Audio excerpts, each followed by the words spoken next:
미국이 아직 그 영국의 식민지로 있을 때 대학이 9개가 이제 설립이 됩니다. 그 중에 8번째로 세워진 학교가 프린스턴 대학교입니다. 여러분들이 아시다시피 주로 초창기에 세워진 학교들은 목회자를 양성하기 위해서 대학들이 세워졌습니다. 그래서 프린스턴 이 학교도 장로교 교인들이 세워서 이제 목사를 양성하기 위한 그런 대학으로 이렇게 설립을 하였습니다.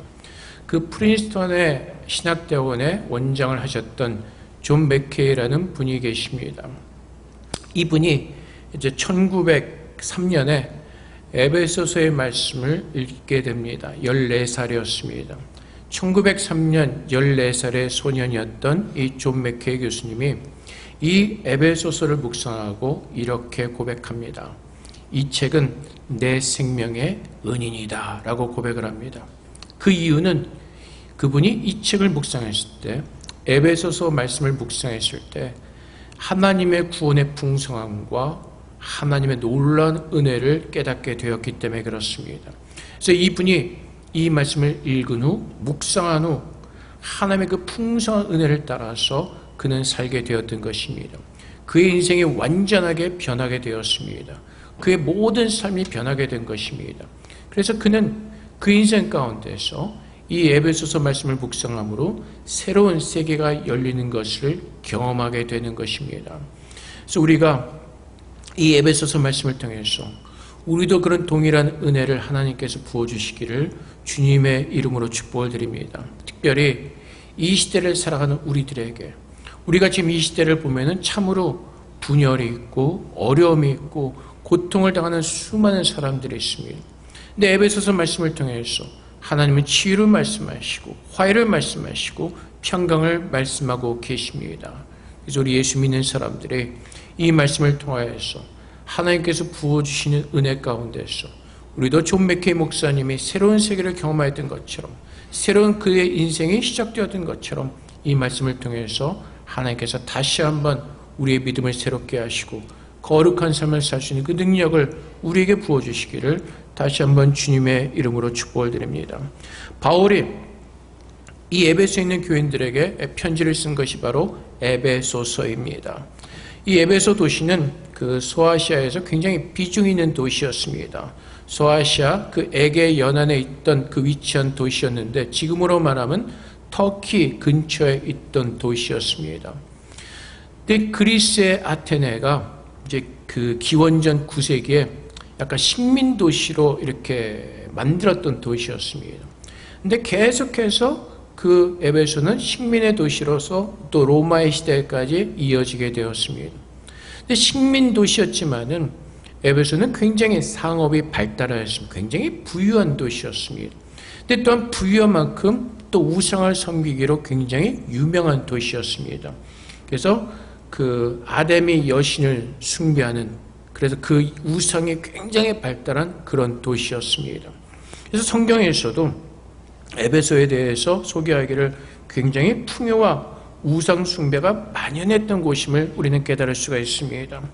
그래서 사도행전 19장 19절 말씀에 보면은 또 마술을 행하던 많은 사람들이 그 책을 모아가지고 와서 모든 사람 앞에서 불사르니 그 책값을 계산한 즉 5만이나 되더라.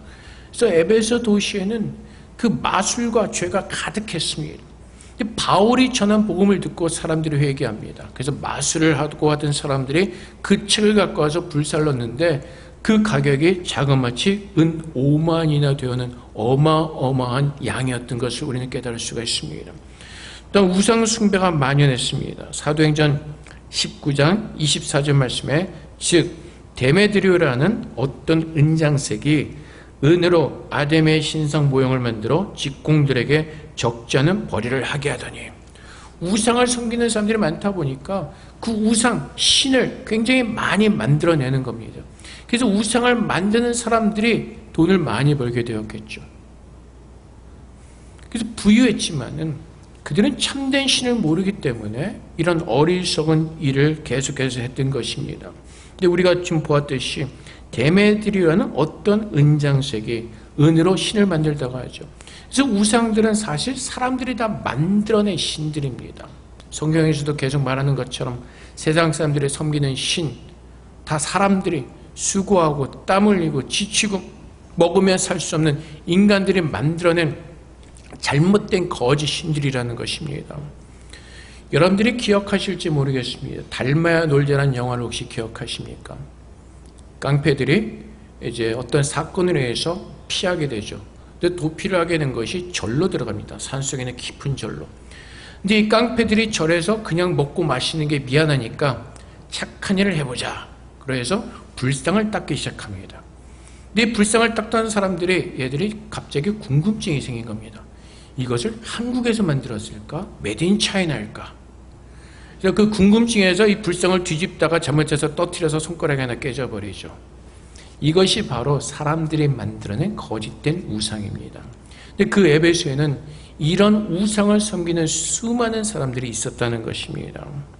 근데 또한 바울이 전한 복음을 듣고 많은 사람들이 회심하게 됐습니다.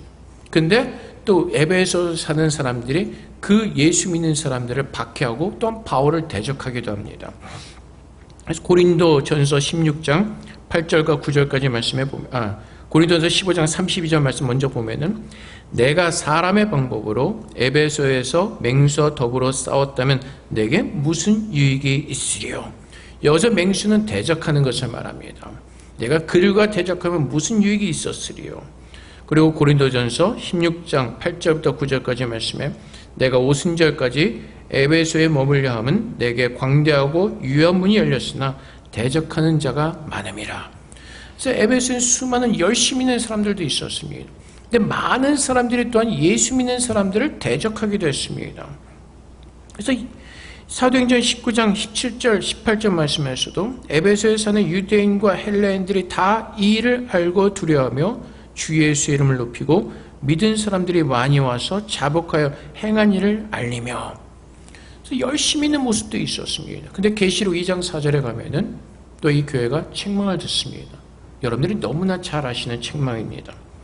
에베소 교회 거짓 교사들과 그들에게 또한 말씀하시기를 그들 때문에 그들이 타락한 것을 책망하시기를 계시록 2장 4절 말씀에 그러나 너를 책망할 것이 있나니 너의 처음 사랑을 버렸느니라.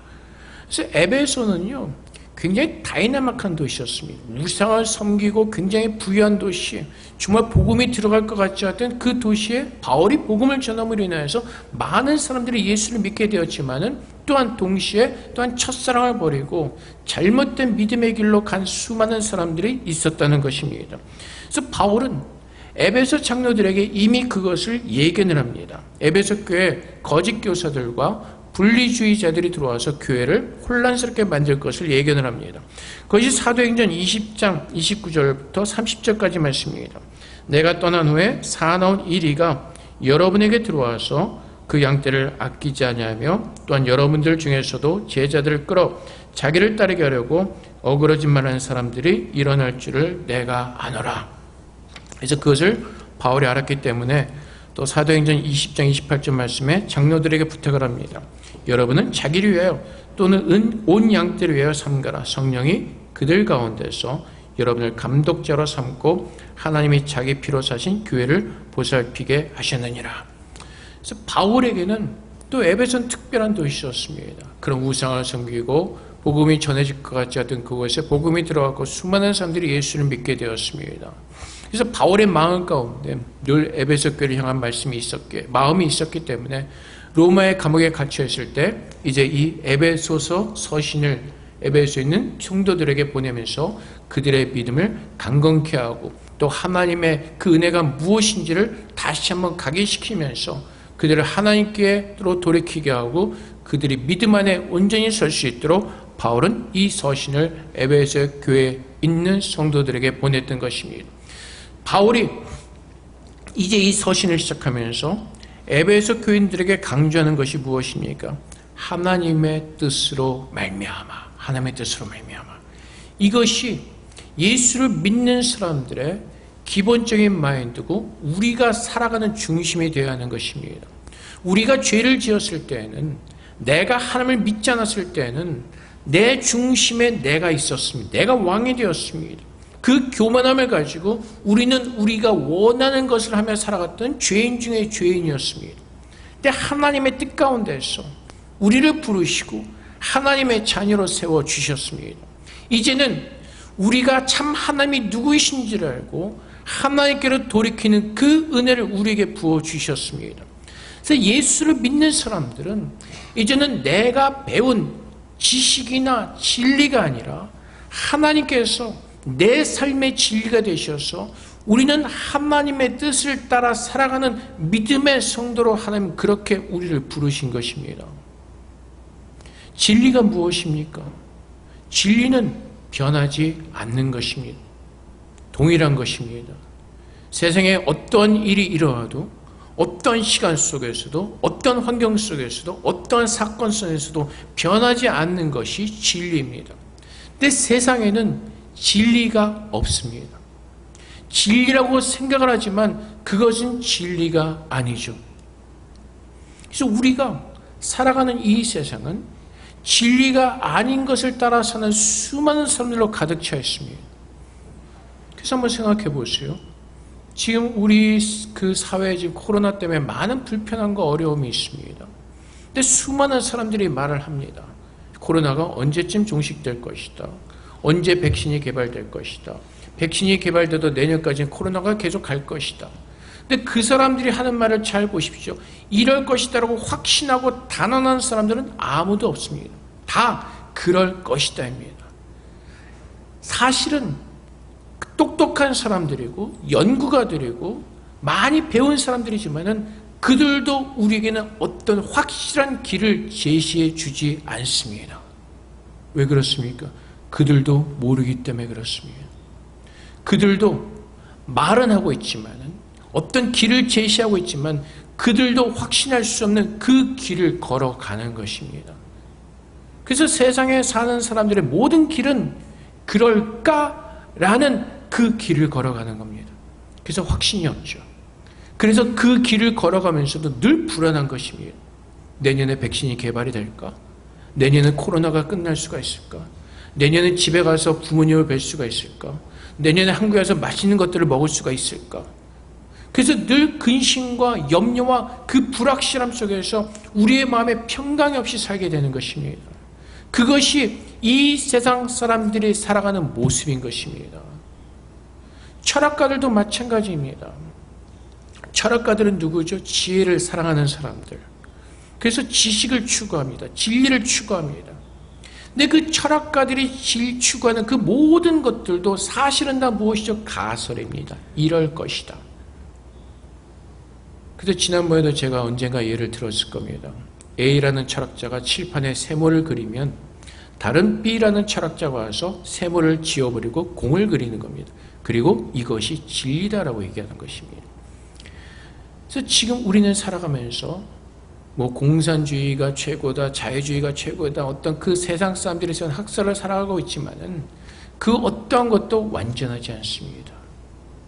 불완전하고 모든 사람들에게 참 만족을 줄 수가 없습니다. 이것이 이 세상의 사람들이 살아가는 모습입니다. 근데 우리는 예수를 믿고 난 후에 진리가 무엇인지를 압니다. 그 진리는 이 모든 만물을 창조하시고 주관하고 계시는 살아계신 하나님이신 것을 우리는 믿음으로 고백하게 되는 것입니다. 그래서 오늘 우리가 이 땅에서 살아갈 때 우리가 이 세상에서 살고 있지만은 우리는 세상에 거짓된 그 진리를 따라 사는 것이 아니라 하나님의 그 진리를 붙들고 있을 때 우리는 흔들리지 않고 근심하거나 걱정하거나 염려하거나 불안감 속에서 사는 것이 아니라 그 하나님의 뜻을 구하고 붙들며 살아갈 때 우리는 흔들리지 않는 믿음 안에서 우리는 살 수가 있게 되는 것입니다. 그래서 믿는 사람들은 하나님께서 구별되게 하셨습니다. 진리를 알게 하시고 그 진리가 무엇인지를 알게 하시고 진리를 붙드는 믿음 안에서 하나님께서 우리에게 주신 그 은혜 안에서 살도록 하나님은 그렇게 우리를 축복해 주셨던 것입니다. 그래서 오늘 바울이 하나님의 뜻으로 말미암아 그리스도 예수의 사도된 바울은 그래서 바울은 하나님, 자기가 생각하는 것이 아니라 하나님의 뜻이 최고인 것을 깨닫게 됩니다. 하나님이 살아계신 하나님이시고 그분이 작정하시고 그분이 뜻을 이루기를 원하신다면 이루시고야만은 살아계신 참 하나님이심을 바울은 알게 되는 것입니다. 어떻게 알게 되었죠? 바울의 그 삶을 통해서, 자기를 찾아오신 그 하나님의 은혜 속에서 바울은 깨닫게 되었던 것입니다. 바울은 누구입니까? 예수님께서 그를 부르셔서 그리스도의 사도로 그를 굉장히 위대하게 사용하셨습니다. 근데 그가 예수 그리스도의 사도로 부름을 받기 전에 그는 형편없는 사람이었습니다. 예수 믿는 사람들을 핍박하고 교회를 부수는 그런 악을 행하던 사람이었습니다. 사도행전 8장 1절부터 3절까지 말씀에 사울은 그가 죽임당함을 마땅히 여기더라. 사울은 바울이 예수님을 만나기 전의 이름입니다. 그 이름이 사울이었습니다. 근데 사울이 그가 죽임당함을 마땅히 여기더라. 어떠한 사건이 있었냐면은 교회 집사님이었던 스데반이 순교를 합니다. 돌에 맞아 죽습니다. 근데 사울은 그것을 보면서 마땅히 여겼다라고 성경은 증거합니다. 그날의 예루살렘에 있는 교회에 큰 박해가 있어 사도 외에는 다 유다와 사마리아 모든 땅으로 흩어지니라. 경건한 사람들이 스데반을 장사하고 위하여 크게 울더라. 사울이 교회를 잔멸할 때 각 집에 들어가 남녀를 끌어다가 옥에 넘기니라.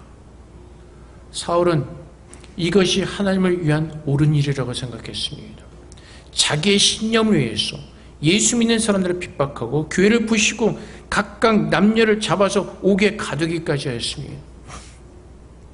그리고 사도행전 9장 1절부터 5절까지 말씀에 사울이 주의 제자들에 대해 여전히 위협과 살기가 등등하여 대제사장에 가서 다메섹 여러 회당에 가져갈 공문을 청하니 이는 만일 그 도를 따르는 사람을 만나면 남녀를 막론하고 결박하여 예루살렘으로 잡아오려 함이라. 교회를 부시고 예수 믿는 사람들 핍박하는 이 사울이 의기가 등등합니다. 그래서 이제 다메섹에 있는 그 사람들, 예수 믿는 사람들을 잡아오려고 공문을 청해서 그 공문을 가지고 다메섹으로 가는 겁니다. 그래서 계속해서 보면은 사울이 길을 가다가 다메섹에 가까이 이르더니 호련히 하늘로부터 빛이 그를 둘러 비추는지라. 땅에 엎드러져 들음에 소리가 있어 이르시되 사울아 사울아 내가 어찌하여 나를 박해하느냐 하시거늘 대답하되 주여 누구시니까? 이르시되 나는 내가 박해하는 예수라. 사울의 삶이 어땠죠? 그는 율법주의자였습니다. 그는 율법을 쫓아서는 바리새인이었습니다. 하나님의 뜻을 구하는 것이 아니라 율법적인 종교적인 열심에 취했던 사람입니다. 하나님을 대적하는 사람이었고 예수 믿는 사람을 죽이고 핍박하는 그런 죄인 중에 죄인이었습니다. 근데 그 사울을 예수님께서 찾아오시는 겁니다. 사울이 회개하지 않았습니다. 예수 믿는 사람이 핍박한 것을 회개하지 않았습니다. 근데 하나님이 먼저 찾아오셔서 그 사울을 용서하시고 부르시는 것입니다. 왜요? 하나님의 뜻이었기 때문에. 그래서 하나님의 뜻으로 말미암아 사울은 예수님을 만나게 되고 그의 삶 가운데서 예수 그리스도를 그의 구주로 영접하게 되고 하나님의 사도로 쓰임을 받게 되는 것입니다. 무엇으로? 하나님의 뜻으로 말미암아.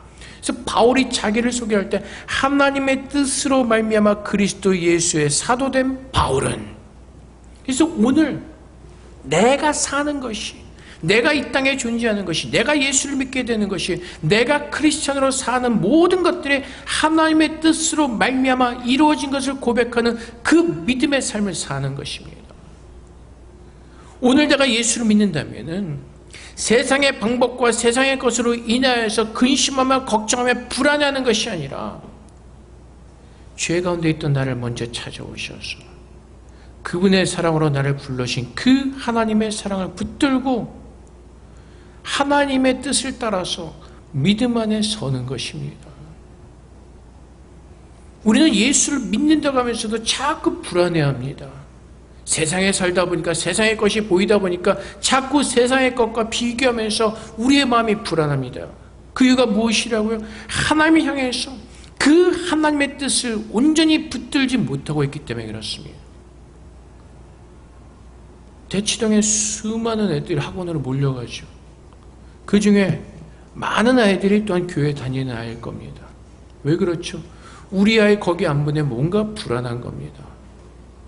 우리에게 가장 중요한 것은 하나님의 뜻을 알고 하나님의 선하신 뜻을 이루어가는 것이 내 삶의 목적이고 그것이 나의 기쁨이고 그것이 내 삶이 되어야 되는데, 내가 예수를 믿는다고 하면서도 세상을 바라보니까 세상 사람들대로 살아가는 것처럼 살지 않으니까 뭔가가 불안해지는 겁니다. 그래서 아무 생각 없이 보내는 거죠. 근데 그렇게 해서 우리 아이들이 다 잘 됩니까? 그렇지 않습니다. 우리는 예수를 믿는다고 하면서도 예수님의 방법으로 사는 것이 아니라 자꾸 세상의 방법으로 살려고 하는 것입니다. 오늘 바울이 에베소에 있는 성도들에게 뭐라고 말하죠? 예수 그리스도의 사도된 바울은 에베소에 있는 성도들과 그리스도 예수 안에 있는 신실한 자들에게 편지하노니. 누구요? 그리스도 예수 안에 있는 신실한 자들. 예수 믿고 구원받은 신실한 자들. 이 신실하다는 뜻이 무엇이냐면 믿음으로 산다는 것입니다. 요한복음 20장 27절까지 말씀해 보면, 27절 말씀해 보면은 예수님께서 도마에게 하시는 말씀이 이제 기록이 되어 있습니다. 예수님께서 부활하신 후에 제자들에게 나타나신 적이 있습니다. 근데 그때 도마는 그 자리에 없었습니다. 사람들이 도마에게 얘기를 해줍니다. 예수님께서 오셨었다. 그때 도마가 뭐라고 말하죠? 나는 보지 않고 믿지 못하겠다는 겁니다. 내가 만져봐야겠다는 겁니다. 그래서 다시 예수님께서 제자들에게 나타나셨을 때 그 자리에 도마가 있었습니다. 그래서 요한복음 20장 27절 말씀에 도마에게 이렇게 말씀하시죠. 도마에게 이르시되 내 손가락을 이리 내밀어 내 손을 보고 내 손을 내밀어 내 옆구리에 넣어보라. 그리하여 믿음 없는 자가 되지 말고 믿는 자가 되라. 신실하다는 것은 믿음을 행한다는 것입니다. 예수님을 믿고 예수님을 따라 예수님과 동행한다는 것입니다. 에베소서에 있는 성도들, 그리스도 예수 안에 있는 신실한 사람들, 신실한 자들, 예수 안에서 구원을 받고 하나님이 누구신지를 깨닫고 살아계신 하나님과 동행하는 그 믿음을 가지고 사는 사람들이라는 것입니다. 그래서 우리가 예수를 믿는다고 고백할 때, 하나님의 하나님 되심을 고백할 때, 오늘 내가 사는 모든 내 삶의 기준은 나를 구원하시고 내 안에 임재하신 그 예수 그리스도를 바라보면서 그분의 말씀을 따라 기쁨의 순종의 제사를 드리는 신실한 사람들, 믿음대로 행하는 사람들, 하나님은 그렇게 우리를 부르셨다는 것입니다. 예수님께서 세상의 모든 것을 다 이기셨습니다. 그리고 예수 믿는 자들에게 그 승리를 주셨다고 말씀하십니다. 그래서 우리는 이 세상을 두려워하면서 세상의 방법을 따라 살아가려고 하는 것이 아니라 모든 것을 이기신 예수 안에서 예수님께서 이 땅에 계신다면 어떻게 사실 것인가, 그분의 모습을 우리가 구하며 분별하며 기도하며 그분의 선하신 뜻을 따라서 그 진리를 붙들고 사는 놀라운 영광스러운 하나님의 거룩한 백성으로 우리를 이 땅에서 구별되게 하셨다는 것입니다. 오늘 우리는 무엇을 붙들고 살아가고 있습니까? 세상에 쓸데없는 그 진리들을 붙잡으면서 들으면서 거기에 우리의 마음을 빼앗기고 어떻게 될까 저렇게 될까 근심과 염려 속에 살고 있습니까? 아니면 나를 원하신 그 예수 그리스도를 붙들고 그분이 변하지 않는 진리임을 믿고 그분을 믿는 믿음 안에 살고 있습니까? 하나님께서 우리를 구원하셨습니다. 바울처럼 우리가 먼저 하나님을 구하라고 한 것이, 우리가 구한 것이 아니라 바울처럼 하나님은 먼저 죄인 되었던 우리를 찾아오셔서 우리를 구원하셨습니다. 요한에서 4장 10절 말씀처럼 우리가 하나님과 아직 원수 되었을 때, 죄인 되었을 때 하나님께서 먼저 나를 찾아오셔서 나를 구원해 주셨습니다. 그래서 우리는 은혜라고 하는 것입니다. 내 행위나 내 어떤 공로나 내 어떤 것을 가지고 구원을 얻은 것이 아니라 전적으로 하나님께서 먼저 나를 찾아오셔서 나를 구원해 주셨기 때문에 그것을 은혜라고 하는 것입니다. 하나님은 그 은혜를 내게 부어주셨습니다. 하나님을 알지 못하던 나를 부르셔서 예수님이 누구이신지를 알게 하시고 예수를 믿게 하시고 영원한 생명을 내게 부어주시고 하나님께서 계시는 그 영원한 천국을 우리에게 기업으로 주신다고 약속하셨습니다. 하나님의 은혜 가운데 오늘 나는 호흡하는 하나님의 자녀로 우리를 세워주셨다는 것입니다. 바로 이 은혜가 우리의 믿음의 시작이 되어지는 것입니다. 하나님의 은혜를 맛보았기 때문에 그 하나님이 누구신지 알기 때문에 하나님께서 선물로 주신 그 믿음으로 하나님을 바라보며 그분이 참 하나님이심을 믿음으로 고백하며 그분께서 우리에게 보이시는 그 믿음의 길을 걸어가는 것입니다. 그 길을 예수 안에서 우리에게 보여주셨죠. 예수님께서 내가 곧 길이요 진리요 생명이니 나로 말미암지 않고는 아버지께로 올 자가 없느니라. 그래서 오늘 우리는 믿음으로 하나님께서 내게 주신 말씀이 진리임을 깨닫고 세상이 어떠하든 간에 우리는 그 진리의 말씀을 붙들고 진리의 말씀을 따라 사는 신실한 예수 안에는 하나님의 거룩한 백성으로 우리를 부르신 것입니다. 그래서 그 진리가 참인 것을 알고 우리가 믿음으로 인내하며 참고 견뎌나갈 때 하나님 무엇을 주셨다고요? 평강을 주신다고 말씀하십니다. 그래서 2절 말씀에 하나님 우리 아버지와 주 예수 그리스도로부터 은혜와 평강이 너에게 있을지어다. 그래서 은혜는 우리의 믿음의 시작입니다. 하나님의 그 구원의 샘물입니다.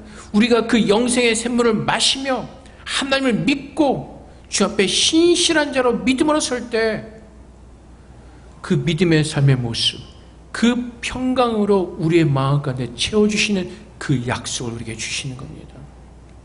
왜 불안하다고요? 세상의 것을 따라 살다 보니까 불안한 겁니다. 뭔가 가는 것 같은데 어디로 갈지 모르는 그 불확실성에서 늘 불안하고 염려되고 근심과 좌절 속에 빠지는 겁니다. 근데 내가 하나님의 은혜를 알고 그분의 신실하신 뜻 가운데서 나는 구원을 받았고 그분이 나를 거룩하게 하시고 그 마지막까지 하나님이 나를 만들어 가신 것을 믿는다면 우리는 그분을 믿는 믿음 안에서 참 평강을 누리게 되는 것입니다. 그분을 믿기에, 그분을 신뢰하기에, 오늘도 그분이 나와 함께 하시며 그분의 선한 길로 인도하시며 하나님의 거룩한 백성으로 나를 만드실 것을 믿기에 우리는 그분 앞에서 찬송과 영광을 돌리며 세상 것으로 인하여 우리의 마음에 근심하고 좌절되는 것이 아니라 하나님 바라보는 가운데 평강을 누리게 되는 것입니다. 그래서 우리 아이들도 내가 어떻게 해보려고 내 스스로 걱정과 근심과 염려 속에 있는 것이 아니라 하나님의 약속하심을 붙들고 하나님 앞에 나아가 기도하며 주님 앞에 매달릴 때 하나님께서 우리에게 선물로 주셨기 때문에 그 아이들을 우리에게 선물로 주셨기 때문에 우리 아이들도 하나님께서 품으시고 하나님께서 인도해 주실 것입니다. 그래서 우리는 우리 아이들로 인해서 내 마음이 좌절되거나 낙심하지 않습니다. 하나님 바라보는 가운데 평강으로 하나님께 나를 축복해 주시는 겁니다. 먹고 사는 문제로 근심하며 염려하며 좌절하지 않습니다. 하나님 바라보기 때문에 그분께서 나의 복의 근원이 되시고 그분의 나의 모든 삶을 책임지신 나의 가장 좋은 아버지심을 믿게 그분 앞에 믿음으로 설 때 하나님께서 내게 평강의 마음을 부어주시는 것입니다.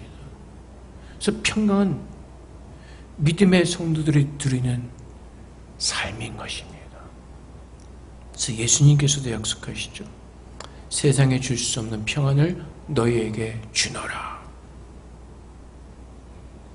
그래서 우리는 하나님의 살아계신 하나님이심을 믿고 예수님이 진리이심을 믿고 그분을 온전한 믿음으로 쫓을 때 내 복의 근원이시고 처음과 나중 되신 그 하나님께서 내 모든 인생을 책임져 주시고 나를 가장 아름다운 모습으로 만들어 가실 것을 믿기에 그분 앞에서 그분의 은혜를 누리며 참 평강으로 우리는 설 수가 있게 되는 것입니다. 바울은 그의 삶을 통해서 이 놀라운 역사를 체험하였습니다. 예수 믿는 사람들을 죽이고 핍박하고 교회를 부수던 바울이 그 하나님의 사랑을 경험하고 나서 그렇게 죄인이었던 자기를 하나님께서 찾아오셔서 하나님의 강권적인 사랑으로 그를 구원하신 그 하나님을 믿었기에 그는 다시는 세상을 바라보는 것이 아니라 하나님을 바라보는 믿음 안에서 그는 끝까지 주님의 길을 걸어갈 수가 있었던 것입니다. 오늘 하나님께서는 동일하게 바울에게 주셨던 그 놀라운 은혜를 우리에게 부으셨습니다. 하나님의 사랑은 모든 사람들에게 부어주셨습니다. 하나님의 세상을 이처럼 사랑하사 독생자로 주셨으니 이 세상은 바로 우리 한 사람 한 사람입니다. 하나님께서 나를 사랑하셔서 독생자 예수를 십자가에서 내어주시기까지 우리를 사랑하셨습니다. 로마서에서 증거하시는 것처럼 그 하나님의 사랑은 누구도 끊을 수 없다고 하나님은 선포하고 계십니다. 그래서 그 사랑 안에 우리가 거하는 것임을 우리가 믿고 깨닫는다면 오늘 우리는 주님 앞에서 그 하나님을 바라보면서 내 인생의 미래를 걱정하며 좌절과 불안감이 있는 것이 아니라 하나님을 붙들고 나를 복되게 하시는 그 하나님을 따라서 믿음으로 견고하게 서 있을 때 하나님께서 내게 허락하신 그 평강의 복을 우리는 날마다 누리게 되는 것입니다. 존 맥케이 목사님은 그 진리를 깨달은 것입니다. 그래서 하나님의 나라를 보게 되고 그분의 은혜 속에서 그 나라를 갈망하게 되고 그분의 모든 삶 가운데서 그 약속하신 말씀을 붙들고 그는 끝까지 또한 하나님을 가르치며 하나님을 닮아가며 하나님의 사람으로 설 수가 있었던 것입니다. 그분이 신학을 공부해서 에베소의 말씀을 깨닫지 않았습니다. 14살의 어린 나이에 하나님 말씀을 읽을 때, 묵상할 때 하나님께서 은혜를 주신 것입니다. 그렇다면 여기에 있는 저와 여러분 모두에게도 하나님 그 동일한 은혜를 부어주기를 원하십니다. 그래서 우리는 이 성경 말씀을 통해서 이 진리의 말씀을 통해서 하나님을 만나고 깨닫고 이 진리의 말씀을 통해서 하나님의 인도하심을 받으며 또한 이 말씀을 통해서 하나님의 약속의 말씀을 받으며 그 약속의 말씀 위에 우리의 믿음의 집을 세워가면서 우리는 흔들리지 않는 견고한 하나님 나라의 백성으로서 이 땅에서 우리는 살게 되는 것입니다. 사랑하는 성도 여러분, 여러분 오늘 무엇을 붙들고 살기를 원하고 계십니까? 세상에 보여지는 헛된 것을 붙들고 그것을 위해서 살기를 원하십니까? 아니면 참 진리이신 그 하나님의 말씀을 붙들고 영생의 복을 누리며 그 마음에 참된 평강과 기쁨을 누리는 복된 성도로 살기를 원하십니까? 이런 이야기가 있습니다. 사탄이 어느 사람에게 굉장히 큰 돈을 보여줍니다. 그리고 꼬시죠. 이걸 벌어봐라. 너에게 줄게. 열심히 일해봐. 열심히 일해. 이 돈 다 너에게 줄게. 그때 사탄의 유혹을 받은 그 어리석은 사람이 그것을 위해서 열심히 살았습니다. 근데 결국은 어떻게 되죠? 죽어버렸습니다. 사탄은 다시 그 돈을 다른 사람에게 보여주는 겁니다. 꼬시는 겁니다. 너 열심히 일하면 이거 벌 수 있어. 벌어봐, 벌어봐. 근데 가질 수 없는 것을 위해서 세상 사람들은 그 헛된 진리를 붙들고 열심히 삽니다. 결국은 무엇이죠? 남는 것은 아무것도 없습니다. 그래서 세상 사람들이 인생의 마지막 가운데 고백하는 그 고백이 무엇이죠? 인생 무상이다. 대만 길거리에 포르쉐가 워낙 많이 돌아다 보니까 그것을 보면서 포르쉐를 몰고 싶은 마음들이 있는 분들이 계십니까? 근데 금년 모델 지나면 내년에 새로운 모델로, 새로운 모델 지나면 또 지나면 그것은 헛된 것이 되어버리고 구모델이 되어버리고 새 모델이 되옵니다. 세상은 늘 변하는 것을 가지고 우리에게 이것을 위해서 살아보라고 말합니다. 근데 솔로몬이 뭐라고 고백을 하죠? 이 세상 모든 부귀영화, 그 누구도 누릴 수 없었던 그 부귀영화를 누렸던 솔로몬이 뭐라고 고백을 하죠? 세상은 헛되고 헛되고 헛되고 헛되고 헛되도다. 세상은 돌고 도는 헛된 곳이다라고 고백을 하는 것입니다. 그래서 우리는 진리를 알아야 되고 그 진리의 은혜 속에서 참된 평강을 누리는 하나님의 자녀로 우리는 믿음 안에 서야 되는 것입니다. 그 진리를 붙들 때 지금 내가 행하는 모든 것들이 가치가 있고 영광스럽게 우리가 사용할 수가 있는 것입니다. 근데 하나님을 모르고 행하는 모든 것들은 결국은 나를 위해서, 썩어질 것을 위해서 헛수고하는 그런 잘못된, 채바퀴를 도는 것 같은 그런 잘못된 인생을 살게 되는 것입니다. 오늘 말씀, 하나님의 뜻으로 말미암아, 이 말씀이 오늘 우리 마음 가운데 새겨지기를 원합니다. 우리 스스로 자원하는 마음으로 교회에 나온 것이 아니라, 예수 믿게 된 것이 아니라 하나님의 은혜로 우리는 예수를 믿게 되는 것입니다.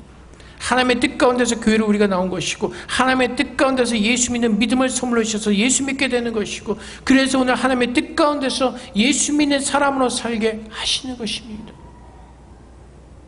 그래서 모든 것이 알파와 오메가 되신 그 하나님의 뜻으로 말미암아 내 삶이 부유해지고 하늘의 복을 누리시는 믿음의 사람인 것을 깨달으시는 가운데, 이제는 우리가 세상의 헛된 것을 위해서 우리의 정력을 쏟아부으며 헛된 인생을 사는 것이 아니라 참 하나님의 말씀을 따라서 그 참 진리를 붙들고 하나님께서 약속하신 그 평강을 누리며 하늘의 그 기쁜, 그 복된 삶을 이 땅에서 누리시는 여러분 되시기를 주님의 이름으로 축복을 드립니다.